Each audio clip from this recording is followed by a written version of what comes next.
같은 경우에 이제 코스피 수급을 좀 보면 장 끝나고 나서 갑자기 또 확 바뀌는 듯한 모습이 좀 나왔거든요. 자, 관련해서 하나오션 블록딜 이야기 어제도 우리가 이제 방송에서 좀 이야기를 했었지만 실적이 뭐 좀 저렴에도 불구하고 괜찮음에도 불구하고 야, 이럴 때 혹시 저런 걸 해야 되나? 이렇게도 생각하시는 분들도 있는 것 같습니다. 오늘 좀 깊이 쉬었습니다. 어떻게 좀 보실까요? 아니 그럴 때 하지 언제 합니까? 아, 뭐 하기사 뭐 또 입장 바꿔놓고 실적이 안 좋을 때 팔리질 않잖아요. 예를 들어서 5일장에 물건이 내 물건이 좀 좋을 때 팔려 나가는 거지. 아, 물건이 그렇죠. 상태가 안 좋은데 어떻게 팔려? 그래도 뭐 좀 들고 계시는 분들한테 좀 서운한 감이 없지 않아 있을 것 같다는 생각도. 들고 계시는 분들도 그럴걸요. 지금 많이 올랐잖아요. 그렇긴 하죠. 상당히 많이 올라 있고 어떻게 보면 이 블록딜 하기 위해서 주가를 끌어올렸을 수도 있습니다. 시장 수요 예측이라든지 이런 내용들을 하면서 네.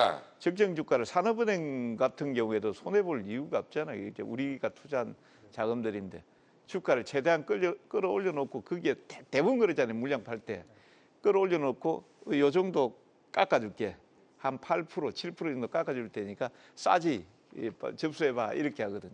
네. 그래서 한 1조 정도 외국인들이 물량을 가져갔고 거기에 오늘 이제 아마 전체적으로 이제 그 하나오션을 인수하고 다른 것들 쪽에서 이제 매도를 했겠죠. 외국인들 같은 경우에는. 네.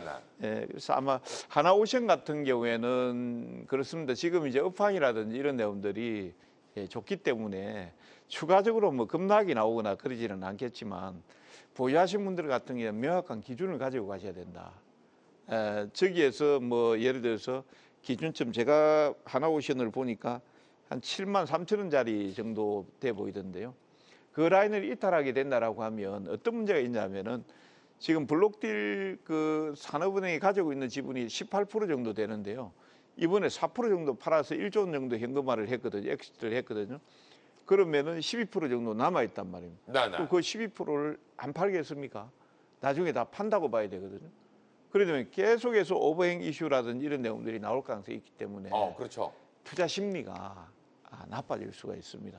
오히려 그걸 외국인들을 받았을 수도 있습니다. 팔고 공매도 때리고 치고 이렇게 할 수 있거든요.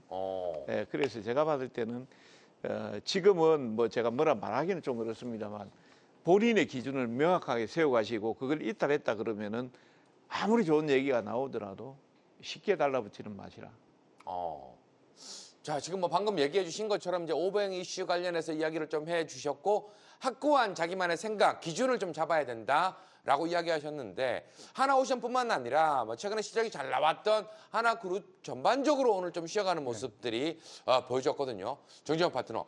이럴 때 어떻게 보면 야수의 심장을 가지신 분들은 야, 이럴 때 접근을 해야 되는 거 아니야? 이런 생각 하시는 분들도 있을 것 같거든요. 어떻게 보실까요? 지금 이동훈 대표님께서 말씀하신 그 내용이 신의 한 수에 들어가 있어요. 뭐냐면 주체는 우리는 주식을 사서 비싸게 팔 것만 생각을 하는데 주요 주체는 팔기 위해서 잡아 끌어올리는 거예요. 주가라고 하는 거는 팔기 위해 잡아 끌어올리는 거거든요. 그러면 이제 그 관점으로 봐야 될 것들이 있습니다. 지금 산업은행 같은 경우에는 이게 대한조선공사 이야기까지 가야 돼요. 대한조선공사가 거제 옥포조선소를 지을 때 돈이 없어가지고 산업은행이 출자를 하기 시작을 합니다. 그때 돈을 빌리기 시작을 한 게 이후 대우조선이 그걸 인수를 하고 대우조선 문제 생길 때마다 산업은행이 돈을 갖다 부으면서 지분율이 높아지게 되고 차후에 하나 쪽으로 넘어가고 이대주주가 되고 이런 스토리거든요. 근데 지금 빚수율을 맞춰야지 돼요, 산업은행이.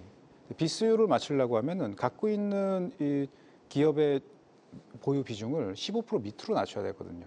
19.5%부터 내려오기 시작한 거거든요. 그러니까 지금 빚수율 안쪽으로 들어왔다고 해도 또 비중을 줄여야지 됩니다. 그러니까 한 번씩 주가가 올라가는 흐름이 나오면은 특정 구간에서 물량을 또 한 번 줘야지 될 것이고요. 또 줘야지 될 거, 반복이 될 거란 말이죠. 근데 우리가 가시적으로 볼 때는 이런 디테일한 내용들을 모두가 알 수 있는 게 아니잖아요. 그러니까 하나그룹주 전체에 다 문제가 있다고 생각을 하는 거죠. 근데 하나그룹주 내에서도 같은 패턴으로 팔기 위해 끌어올린 종목들이 분명히 있단 말이에요. 지금 현재 구간이 이전보다 높은 구간에서 그게 좀 과도하다면은 근데 공매도나 주선 매도가 좀 들어올 거고 또 너무 들어와 있는 구간이 저조하다면은 반발 매수가 들어오게 될 텐데 그런 관점에서 앵커님이 질문하신 것처럼 그나마 괜찮은 게 뭐가 있겠느냐, 살 수 있는 게 뭐가 있겠느냐. 그럼 좀 눌림을 준다거나 조금 시간을 끌면서 신용 물량을 떨군다면은 하나 시스템 같은 것들 매입하는 게 유리하다. 왜냐하면 하나오션은 너무 밑에서 많이 올라요. 다른 조선주들보다 조금 더. 그러니까 좀 시간적인 부분들에 대한 조율이 들어올 거라고 보고요. 하나시스템 반면에 지금 다른 이슈들도 끼고 있으니까 조금 더 나을 거라고 보고 다 같이 뭉뚱그려서 다 물량을 던질 수 있는 그런 상황은 아니었는데 뭐 울고 싶은 애 뺨 맞은 거죠. 그러니까 뭐 잘 활용할 수 있는 기회가 될 수 있을 것 같기도 해요. 네, 그렇죠. 또 뭐 어떻게 보면 많이 올라 있는 상태에서 나온 부분이기 때문에 쉬어감 속에서 또 긍정적으로 볼 수 있는 종목 하나 시스템 관심 있게 좀 보자라고 이야기를 해주셨고